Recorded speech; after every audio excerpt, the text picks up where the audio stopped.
नमस्कार मित्रों, TV 20 news पर मैं हूं आपके साथ अशोक वर्मा। आप देखते रहिए टीवी 20 न्यूज, बने रहिए हमारे साथ। विधान परिषद सदस्य सपा नेता शाह आलम उर्फ गुड्डू जमाली ने मंगलवार को प्रदेश में स्वास्थ्य सेवा की बदहाली पर चर्चा करते सरकार से स्वास्थ्य सेवा संबंधी सुविधाओं को और अधिक सुधार करने पर बल देते हुए कहा कि आज प्रदेश की स्वास्थ्य सुविधा स्वयं वेंटिलेटर पर है। स्वास्थ्य किसी प्रदेश या देश की मूलभूत सुविधाओं में से एक है। जिस तरह कोई मनुष्य स्वस्थ न हो, उससे कोई बीमारी लग जाए तो उसकी जिंदगी पीड़ादायक हो जाती है, उसी तरह अगर प्रदेश में स्वास्थ्य सेवाएं कमजोर हो, लचर हो, पूरे प्रदेश के नागरिकों की जिंदगी पीड़ादायक हो जाती है। उक्त बातें समाजवादी पार्टी के एमएलसी शाह आलम उर्फ गुड्डू चमाली ने आज सदन में स्वास्थ्य मुद्दों पर चर्चा करते हुए कही। उन्होंने कहा कि जो पिछली बार स्वास्थ्य बजट का प्राविधान था वो लगभग 43,500 करोड़ रुपए का था और इस बार बढ़ाकर 50,500 करोड़ रुपए कर दिया गया है। लेकिन इस बजट का क्या फायदा? पूर्व में दिया गया बजट भी ठीक था, लेकिन खर्च सिर्फ 68% ही हुआ। यह एक विचारणीय प्रश्न है जिसका यह सदन खुद आकलन कर सकता है कि स्वास्थ्य जैसे गंभीर मामले में जो इंसान कहीं आवश्यक जरूरतों में आता है, लेकिन स्वास्थ्य विभाग उस बजट का पूरा पैसा नहीं खर्च कर पा रहा है। स्वास्थ्य को लेकर हम कितने गंभीर, इससे साफ जाहिर हो रहा है। उन्होंने सदन में एक बड़ी बात कहते हुए बताया कि नीति आयोग की रिपोर्ट के अनुसार हमारा प्रदेश स्वास्थ्य के मामले में सबसे निचले पायदान पर है। लोहिया के जीएमसी, एपीजीआई जैसे कई हमारे प्रदेश में महत्वपूर्ण स्वास्थ्य केंद्र, वहाँ की भी हालत कुछ ऐसी ही है। वहाँ पर तैनात डॉक्टरों की क्षमता पर कोई सवाल नहीं है, वे बेहतर से बेहतर है, लेकिन हमारे प्रदेश की आबादी के हिसाब से हमारे पास संसाधन उपलब्ध नहीं है। उन्होंने सदन के माध्यम से बड़ी बात कहा कि हम लोगों की निधि जो मिलती है उसमें एक नियम लगा दिया गया है कि हम लोग बीमारी में 5 लाख से अधिक और पूरे साल में 25 लाख से अधिक नहीं दे सकते हैं। उन्होंने एक घटनाक्रम से सदन को अवगत कराते हुए कहा कि मेरे पास एक मजदूर अपने बच्चे की गंभीर बीमारी का एस्टिमेट लेकर आया जो एम्स से बनवा कर लाया था, जिसका पूरा खर्च करीब 15 लाख था, लेकिन सरकार द्वारा निर्धारित किए जाने से हम उसे एक बार 5 लाख से ज़्यादा नहीं दे पाते। हमारे सदन से मांग है कि एक प्रस्ताव भेजा जाए जिसमें ऐसी बीमारियों के पूरे इलाज के लिए हमारी निधि से कटौती कर इन जरूरतों को राशि निर्गत किए जाने का काम हो सके। उन्होंने कहा कि ये एमआरआई मशीन नहीं है। मंडली जिला अस्पताल में सीटी मशीन 3 महीने से खराब पड़ी है। 3 रेडियोलॉजिस्ट की जरूरत है, सिर्फ एक है। न्यूरोलॉजिस्ट नहीं है, गैस्ट्रोलॉजी के डॉक्टर नहीं है, प्लास्टिक सर्जन नहीं है, डायलिसिस के 6 महीने की वेटिंग है। इतने बड़े हॉस्पिटल में दवा देने के लिए सिर्फ एक काउंटर है और दवाएं भी हाथ में पकड़ा दिया जाता है। मुलायम सिंह यादव ने मुख्यमंत्री रहते हुए जिले में पीजीआई अस्पताल बनवाया, लेकिन दुर्भाग्य है कि हमारा स्वास्थ्य विभाग उस हॉस्पिटल को भी विधिवत तरीके से संचालित नहीं कर पा रहा है। अखिलेश सरकार में भी 3 हॉस्पिटल 100 बेड की जनपद आजमगढ़ में दिए गए जो कुप्रबंधन का शिकार हैं। आयुष्मान कार्ड में तमाम ऐसी गंभीर बीमारियां जिसके इलाज का प्राविधान ही नहीं है। उन्होंने सदन के माध्यम से मांग किया कि सरकार नई चीजें जितनी चाहे उतनी बनाए, लेकिन जो पुरानी चीजें उसे सही तरीके से संचालित करे। उन्होंने कहा कि आजमगढ़ में 10 एकड़ जमीन है, अगर सरकार कहे तो स्वास्थ्य व्यवस्था के लिए मैं उसे फ्री में डोनेट कर दूंगा। जो हमसे होगा हम चंदा भी करते रहेंगे। अगर हमारा स्वास्थ्य आधारभूत संरचना ठीक हो तो हम जितनी तेजी से विकास करेंगे उसकी कल्पना नहीं की जा सकती। धन्यवाद माननीय सभापति महोदय कि आपने स्वास्थ्य जैसे महत्वपूर्ण मुद्दे पर मुझे बोलने का मौका दिया। मान्यवर, स्वास्थ्य किसी भी देश या प्रदेश की मूलभूत सुविधाओं में से एक है। जिस तरह अगर कोई मनुष्य स्वस्थ ना हो, उसे कोई बीमारी लग जाए तो उसकी लाइफ, उसकी जिंदगी पीड़ादायक हो जाती है। उसी तरह मान्यवर, अगर प्रदेश में स्वास्थ्य सेवाएं कमजोर हों, लचर हों, तो पूरे प्रदेश के नागरिकों की जिंदगी पेनफुल हो जाती है। माननीय, मैं इसलिए ये बात कह रहा हूं कि जो पिछली बार इस पे बजट का प्रोविजन था हेल्थ पे, वो लगभग 43,500 करोड़ रुपए था, और ये भी जो इस बार मैंने देखा और समझा है वो लगभग बढ़ा करके 50,000 करोड़ रुपए कर दिया गया, 50,500 करोड़। लेकिन दुखद ये है मान्यवर कि इस बजट का क्या फायदा। हम तो कहते हैं 43,000 करोड़ भी ठीक था, प्रदेश की जनसंख्या के अनुपात में कम जरूर था, लेकिन फिर भी रीजनेबली ठीक था। लेकिन मान्यवर, खर्च सिर्फ 68% हुआ। ये एक बड़ा विचारणीय प्रश्न है जिसका ये सदन खुद आकलन कर सकता है कि स्वास्थ्य जैसी गंभीर जो एक जो बेसिक नीड्स है इंसान की, अगर उसके प्रति हम इतना गंभीर हैं कि हमारे जो स्वास्थ्य विभाग है पूरा पैसा नहीं खर्च कर पा रहा है, 68% खर्च कर रहा है, तो हम कुछ भी बजट प्रोविजन करते रहे और उसका ढिढोरा पीटते रहे कि 50,000 करोड़ कर दिया, 1,00,000 करोड़ कर दिया, उसका क्या मतलब है मान्यवर?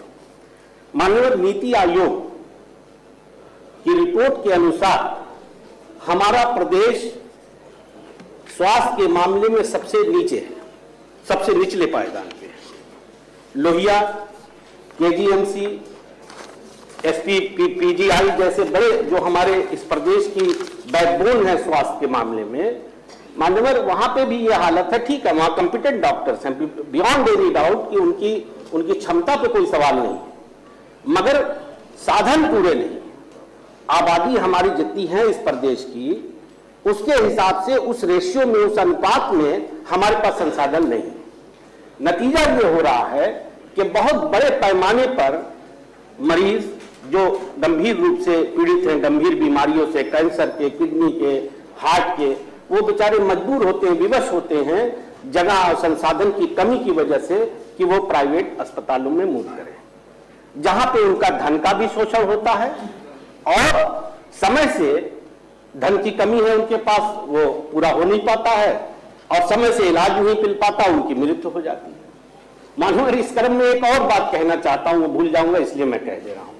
मैं तो आपके माध्यम से हाथ जोड़ के सरकार से एक अपील भी करना चाहता हूं कि हम लोगों को जो विकास निधि दी जाती है 5 करोड़ रुपए के आसपास जो भी है, उसमें एक कैप लगा दिया गया है कि आप किसी भी मरीज को 5 करोड़ से ऊपर, 5 लाख से ऊपर नहीं लिख सकते और पूरे साल में 25 लाख लिख सकते हैं। मानवर आप देखिए, अभी मेरे पास, मैं संडे को घर पे था अपने, तो एक मजबूर बाप, एक फादर मेरे पास अपने बच्चे को, 11 साल के बच्चे को लेके आया।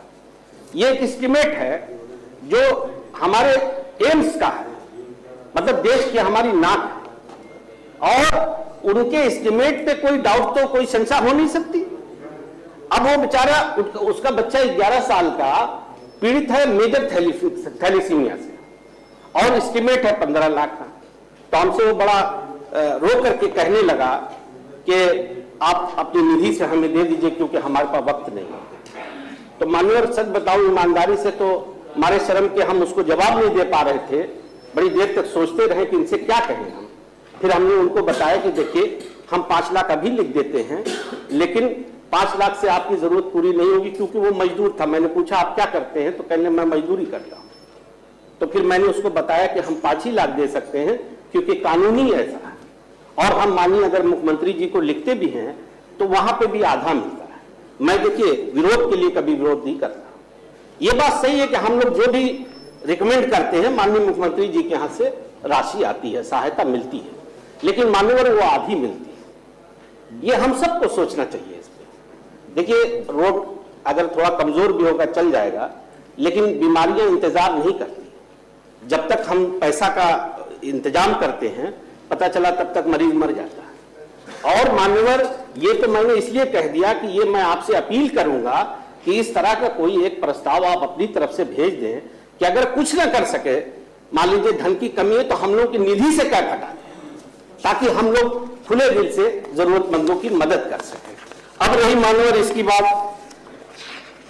आदरणीय अखिलेश जी की जब सरकार थी मान्यवर, तो जो क्रिटिकल बीमारीज हैं उनकी दवाओं पे 60 से 70, जैसे किडनी है, लीवर है, हार्ट है, इन दवाओं पर मानकर अब बार बार उधर देख रहे हैं। नहीं, हम नहीं देख रहे, हम चाह रहे हैं आप उधर देखें। बस 2-3 मिनट हम चाह रहे हैं आप उधर देखें। मैं तो वैसे भी बहुत कम बोलता हूँ। ठीक है, ठीक है। मान्यवर, 60-70% उन दवाओं के मूल्य में कमी कर दी गई थी, लेकिन अब उसका उलट हो गया है। अभी हाल ही में स्वास्थ्य विभाग ने बहुत सारी दवाओं के मूल्य में बहुत बड़ी वृद्धि कर दी। मान्यवर, आदरणीय अखिलेश जी की सरकार में जब वो मुख्यमंत्री थे तो 108-102 एम्बुलेंस की शुरू हुई, जो अभी हमारे भाई पढ़ रहे थे, मेडिकल इमरजेंसी में उसका उपयोग होता था। अब स्थिति ये है कि 2017 के बाद एक भी एम्बुलेंस बढ़ाई नहीं गई, और प्रॉब्लम ये है कि जो ड्राइवर बेचारे उसमें नौकरी करते हैं उनको समय से भुगतान भी नहीं होता, लिहाजा वो भी अपना काम ठीक से नहीं करते। जहां जरूरत पड़ती है आराम से बैठे रहते हैं, हमें सरकार तनख्वाही नहीं दे पा रही, और उसकी वजह से भी घटनाएं बढ़ रही हैं। मानवर, मैं एक मिसाल के तौर पे, चूंकि आजमगढ़ जिले का हूं मैं, और वहां पे मंडली अस्पताल है, सदर अस्पताल जिसे हम कहते हैं, बहुत लोडेड है, बहुत भीड़ रहती है वहां। आप इससे देखिए, इससे अंदाजा लगाइए कि आजमगढ़ जैसे जो मंडल है, उसका जो मेन हॉस्पिटल है सदर अस्पताल, उसमें MRI मशीन नहीं है, CT स्कैन मशीन 3 महीने से खराब पड़ी है, 3 रेडियोलॉजिस्ट की जरूरत है, सिर्फ 1 डॉक्टर है। न्यूरोलॉजिस्ट नहीं है, गैस्ट्रोलॉजी के डॉक्टर नहीं है, प्लास्टिक सर्जन नहीं है। और मान्यवर डायलिसिस के लिए अगर कोई मरीज जाता है तो आप यकीन मानिए कि 6-6 महीने की वेटिंग है। 6 महीने बाद कोई रहेगा नहीं, डायलिसिस की जरूरत क्या पड़ेगी।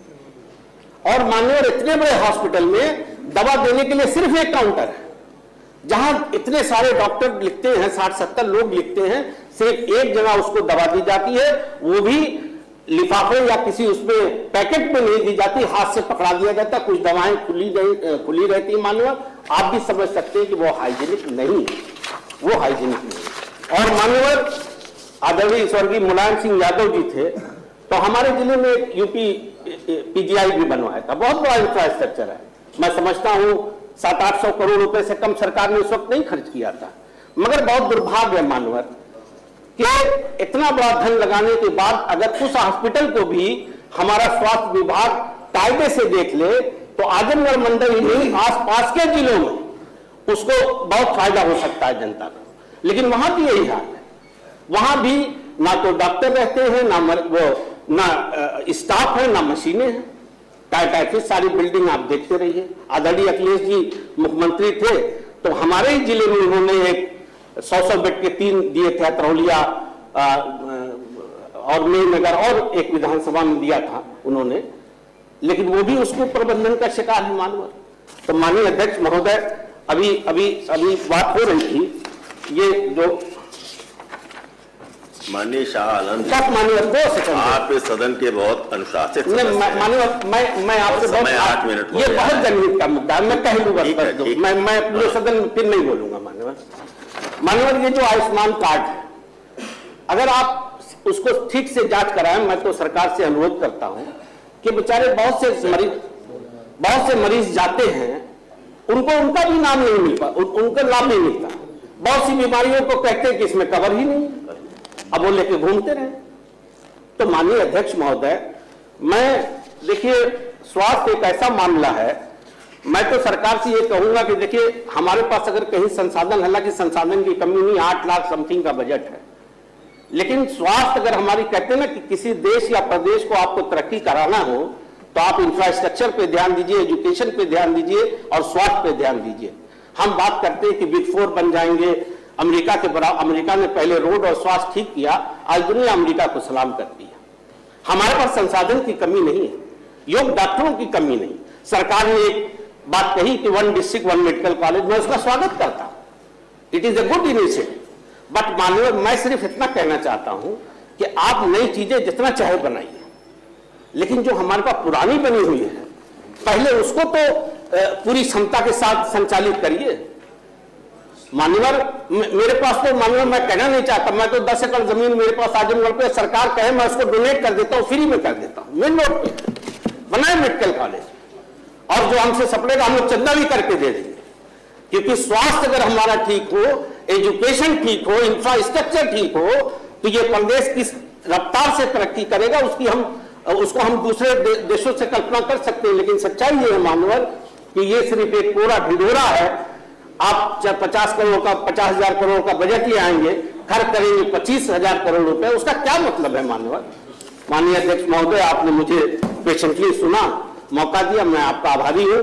और माननीय, ये जो मैंने आपसे रिक्वेस्ट किया है कि अगर कुछ ना कर सके तो हम लोगों की निधि से टैक्स हटवा दीजिए माननीय, ताकि हम लोग मदद कर सके माननीय लोगों के। ठीक है, ठीक है। और कौन बोले?